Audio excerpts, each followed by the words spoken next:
আমার পেছনে যে হোটেলটি দেখছেন, এই হোটেলের মালিক গতকাল আমাকে ফোন করলেন, বললেন আমার হোটেলের একটা ভিডিও তৈরি করতে হবে। আমি বললাম কেন, হোটেলে কি বেচা কিনা নেই?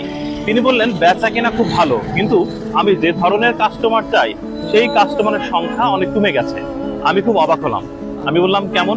তিনি বললেন শহরে যারা ভাগ্যবান মানুষ তাদের আমি ফ্রি খাওয়াতে চাই, আর এই হোটেলে সেই ফ্রি খাওয়ার মানুষের সংখ্যা কমে গেছে। পাশেই যশোর শিশু হাসপাতাল, সেখানে অনেক ধরনের মানুষ আসে, অর্থাৎ বিভিন্ন জেলার বিভিন্ন মধ্যবিত্ত মানুষ আসে কিংবা দরিদ্র অসহায় মানুষ আসে। তারা শহরে রুটি কলা খেয়ে থাকে, তাদের আমি ভাত খাওয়াতে চাই, মাছ ডাল সবজি মাংস খাওয়াতে চাই। আমার খুব ভালো লেগেছে। আমার তখন মনে হলো এই হোটেলটার অবশ্যই একটা বিজ্ঞাপন দেওয়া উচিত।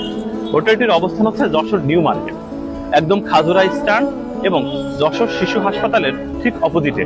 খুব ভালো লেগেছে। আমাদের এমদাদুল হক ভাই এমন একটি উদ্যোগ নিয়েছেন।